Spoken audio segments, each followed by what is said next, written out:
Hey folks, this is Monk, and we are back with another episode of From the Canopy Film Show. And I'm joined as always with my co-host Cornelius, aka Evil Corny. What's up? What's going on, man? Not much. Yeah, man, it's been an interesting time. It's one of my favorite times of the year. Stuff is coming out to the theaters, so we're here to review some films for you guys. Stuff we've seen recently. Some of it's in the theaters. I think the other films we got today are actually Straight to streaming video. and rental releases. So let's get into this thing. And honestly, I'm gonna start with one. This is one that came out a little while ago. I think right now you can watch it on Hulu, and it's going to be called The Order. And this film, a string of violent robberies in the Pacific Northwest, leads veteran FBI agent Terry Huss to a white supremacist group. The group plans to overthrow the federal government. And this is actually based on a true story of true events that actually happened. And I'm not sure, is the group's name The Order? That's what they were calling themselves. Yeah, they were calling themselves The But it's out of a Orders. book. This film stars Jude Law. We also got Nicholas Hoult in this, Ty Sheridan, Journey Smollett, Allison Oliver, Odessa Young, Mark Maron pops up here. He adds a little flavor to this thing. And we got a bunch of other people, Victor Slezhik and some other cast members.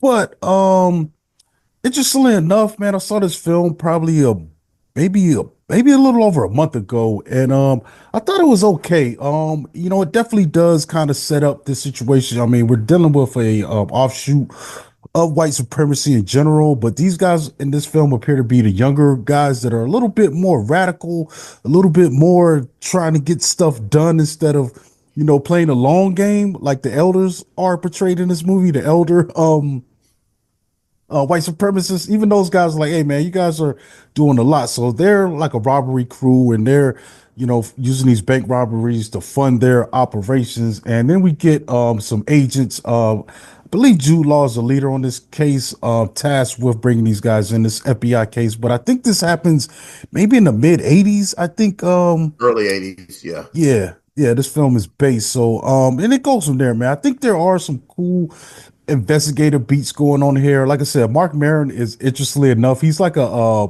radio host, and for some reason they keep listening to him, even though he's kind of 100% against what they're about.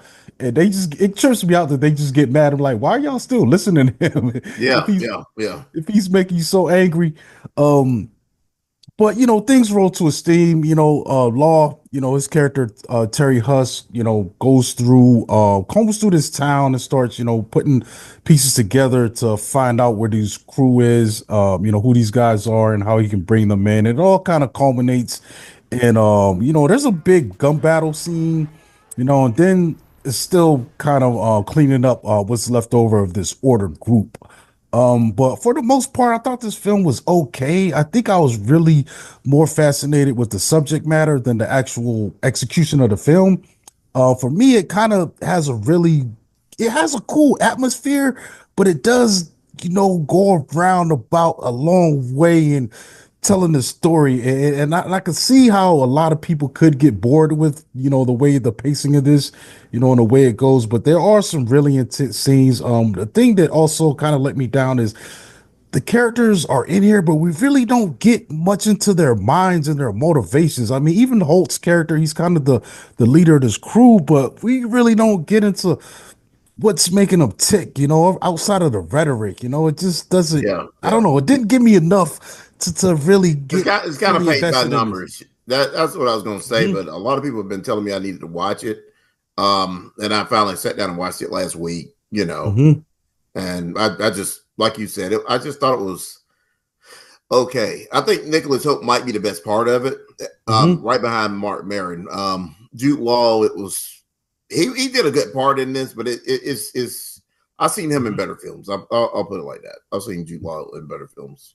Yeah, definitely, man. I feel the same way, man. There's some cool characterizations, like Jamie Bowen's character, or like Journey Smollett in here, but we don't get enough time with them to even get any attachments to any of these characters, in my opinion, man. We're Yeah, just you it don't. feels Yeah, you don't know other than what's happening right now. You don't really know too much about the characters at all.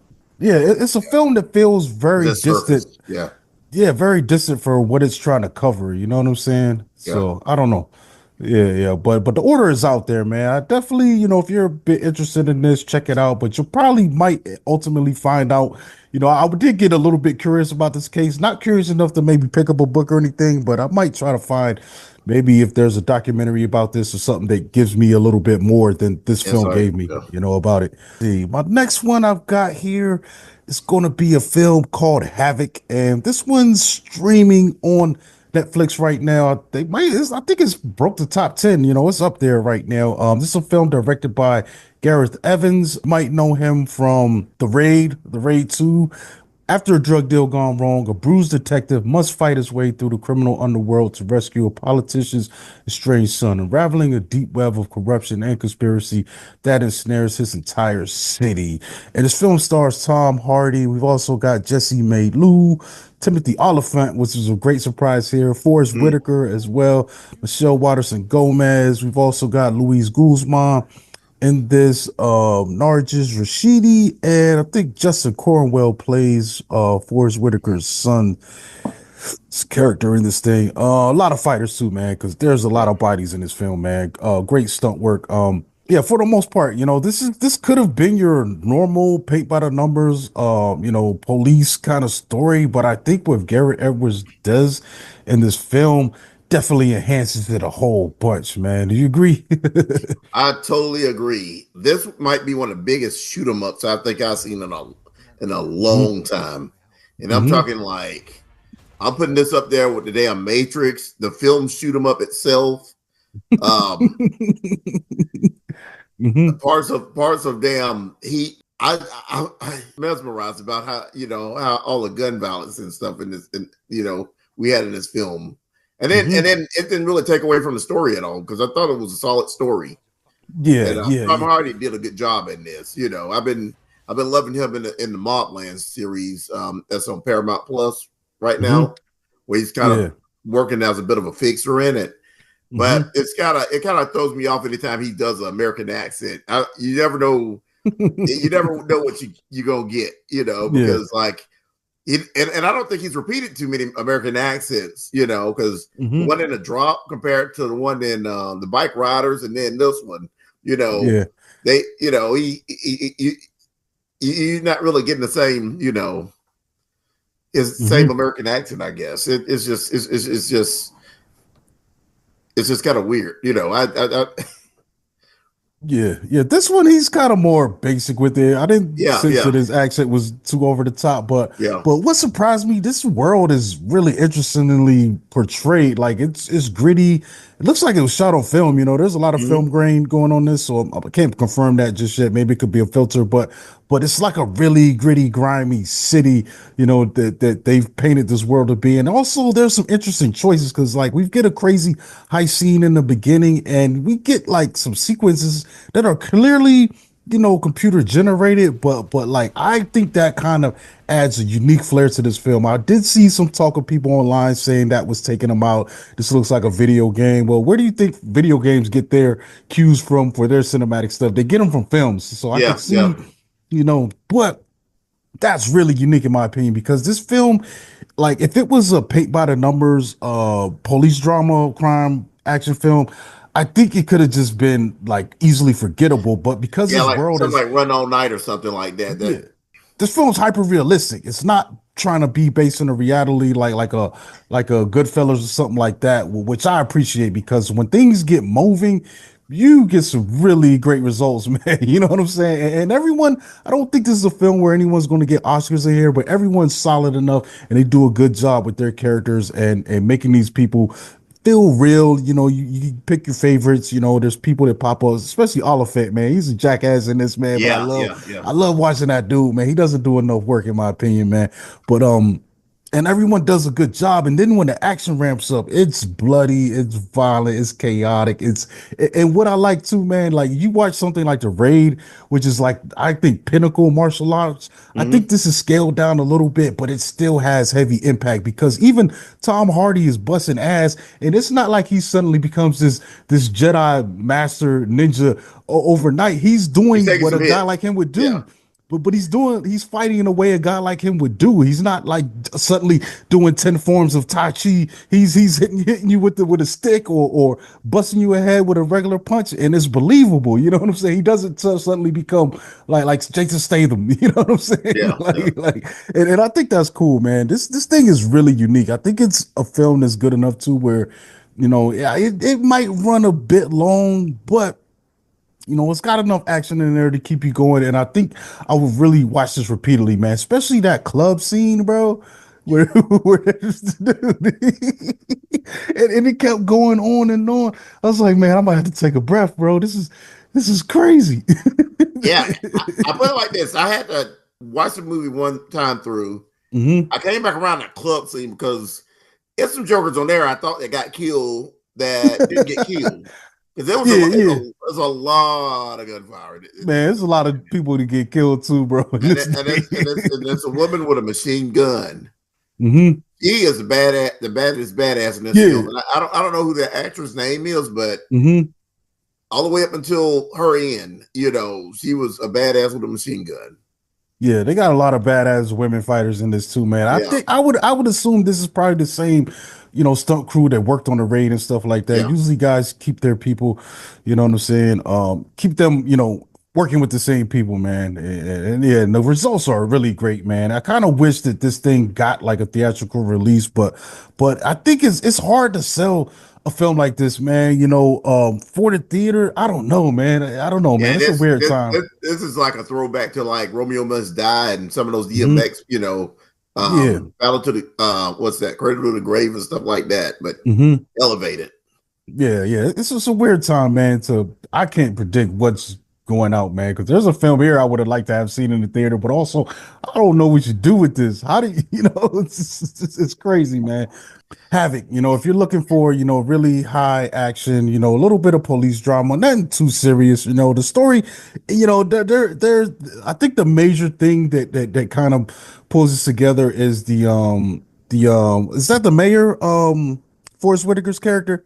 His son gets involved in this crazy stuff, and apparently him and Tom Hardy, have a Way back, relationship, yeah, from way back. So he tells Tom Hardy, like, yo, get my son out of this. And the Hardy's like, hey man, your son's in too deep. And then just because of that, it causes him to have to, the son and Hardy, the mayor, and then there's just all these other criminal elements in the city that are also button heads. There's a power struggle.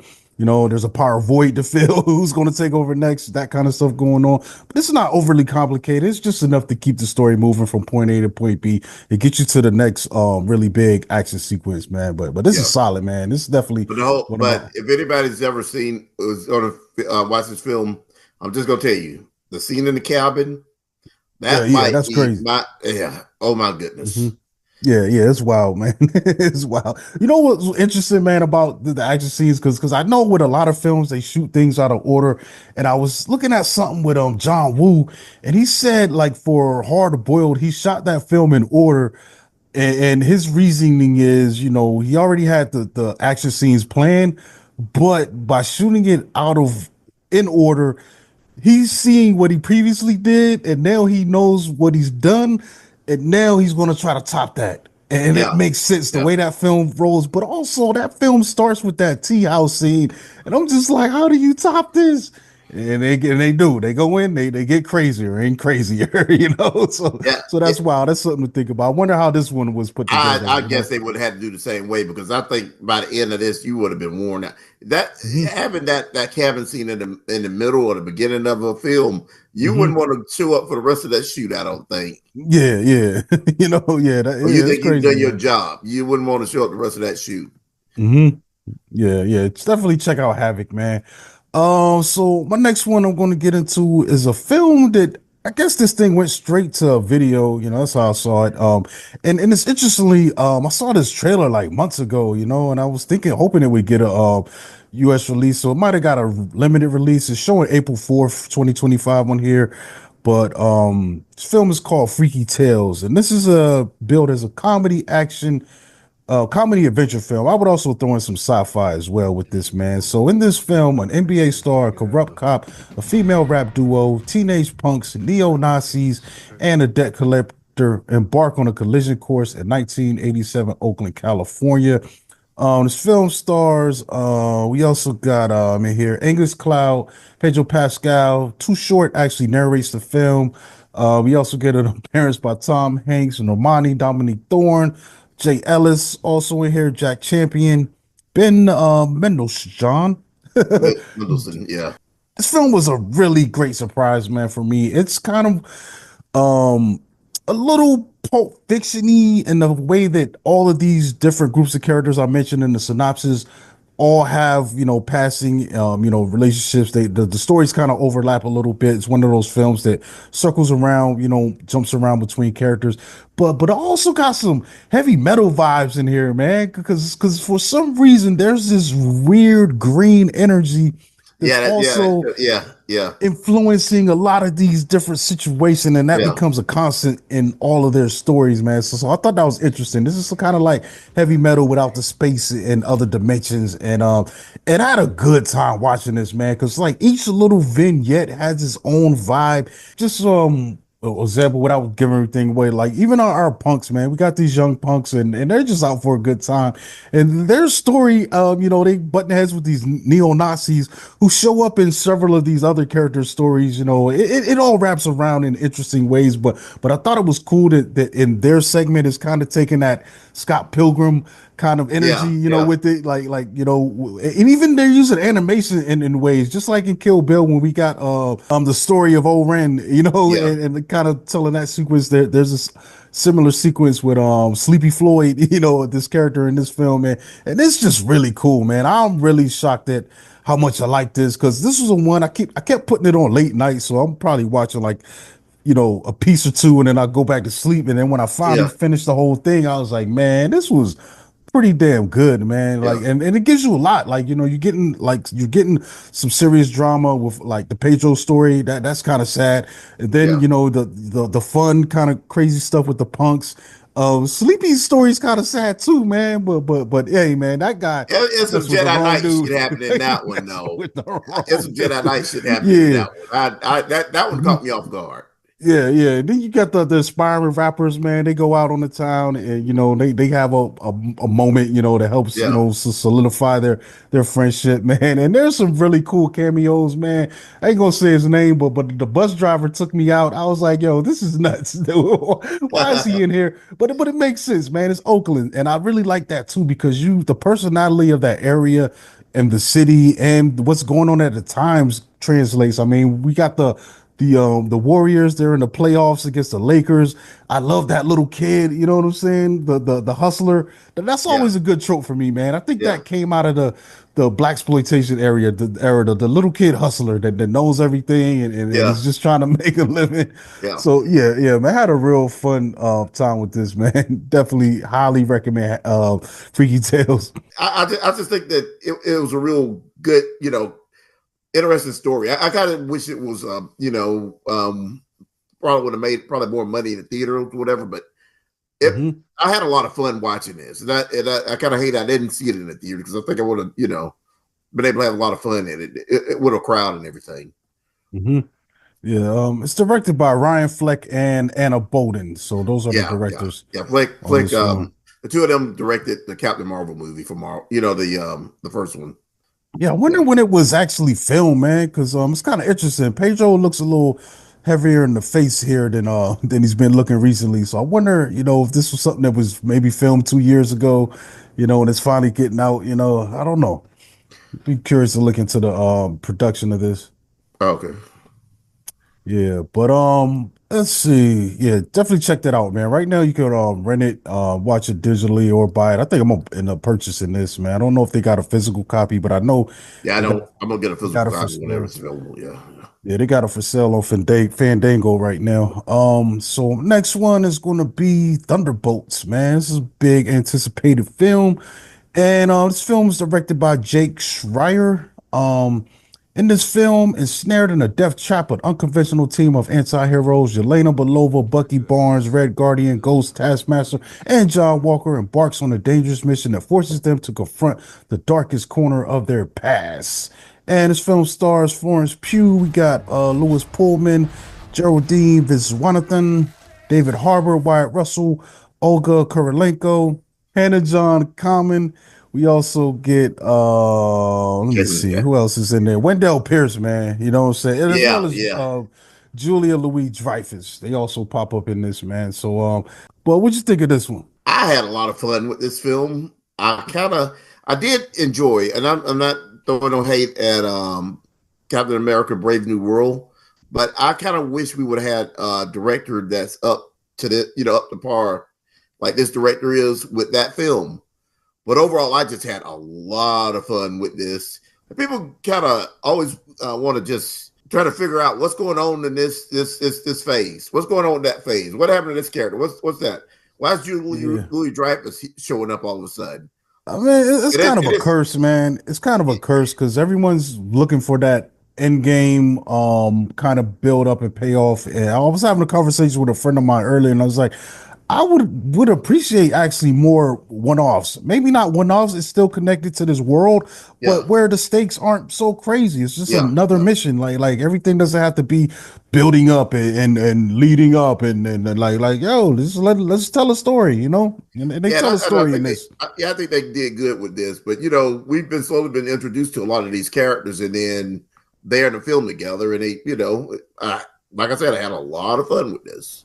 Mhm. Yeah, Um, I feel like Yelena is kind of carrying this film on her back, but the yeah, character that surprised me the most that was probably Valentina Allegra played by Julia Louis Dreyfus, and you kind of see like she's in a way she's kind of taking up a mantle of just she's almost like the new Fury in a way.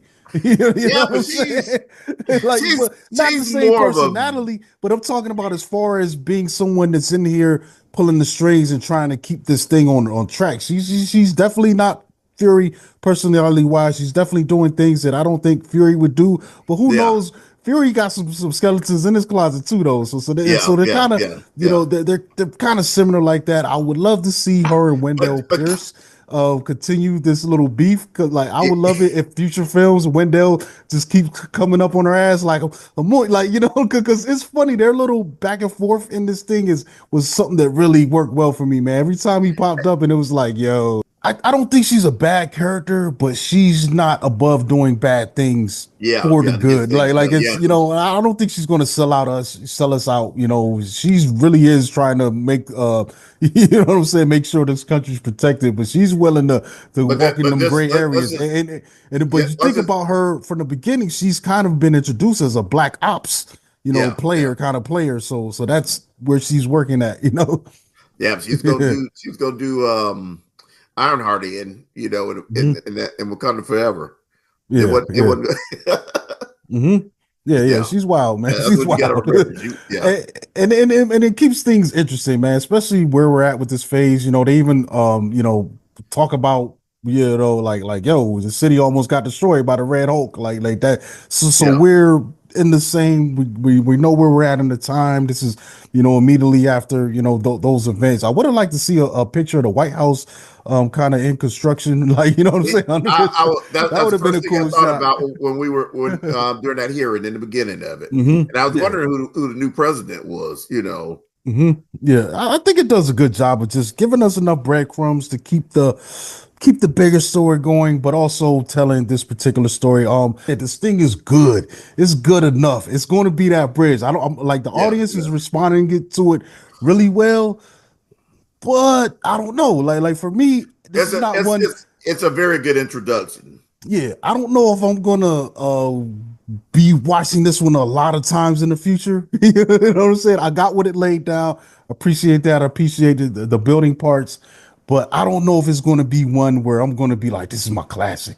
I gotta go back to this, like I do some of the other ones. You know what I'm saying? But But like I said, it's a bridge, and I think it does everything or some of the things that people are used to from the previous films. Especially energy wise, and getting the people hyped up, in a way that I think a lot of people didn't think they were getting from Captain America 4. So that's going to be a big difference, I think, in how this film is received compared to how that one was received. The action. I don't know, man. It's tough, man. I just watched Havoc. And it was just like, man, damn. Yeah, but that's different. That's yeah. Yeah, but like you know, there are some cool stuff. I think probably my favorite sequence in this is maybe when like they kind of allude to it in the trailer where all of these characters are, you know, they get sent to the same spot for a mission and it's really for them to take each other out. So there's some Yeah. that's probably the best with the action we kind of get. And the other thing too, man, our villain situation in this film, man, it's a little different, but also was like, I don't know, man. I feel like we've kind of walked down this road a little bit before, you know, with some of these types of villain encounters, man. So I don't know, man. I think this one doesn't have a memorable one. I'll just say this about supervillains and stuff that show up in films. The only time I'm really disappointed is when, like, you know, in the movie Logan, it was a man in a lab coat, and it wasn't a real supervillain. That's when I have a problem. You know Yeah, that because yeah. you have so much you have so Mhm. much so many characters you can deal with, but having a guy in a lab coat or same thing is making a cyborg version of the Silver Samurai Mhm. in the Wolverine. Things like Yeah. that I get really highly annoyed by. Yeah, You yeah, know, but especially when you they kind of feel like a final boss. Like we never yeah, got yeah, no yeah, development with them other than all right, this is the last guy you got to beat. We'll see how Tom treats this film, man. Like I yeah. said, I think it's really good, but for me, I don't know if it's got like enough in there to keep me, you know, going back and back and back to it, man. And I But I kind of think wish we had this type caliber director doing Brave New World. man, see, this is going to sound controversial. I think these films are pretty close on par. Other than Yeah. the fact that Thunderbolts, I think, does get deeper emotional highs, you know, than Captain America 4 did, but they're kind of close, you know, in I'm not effortlessy, saying and I I'm I not saying I enjoy didn't both of like them. it. Yeah, I I'm would not say saying they I didn't both like it, were. but yeah. Yeah, I kind of put them both in that category too. Like I think they're really good films, but I don't know if I could give them the great label. Like.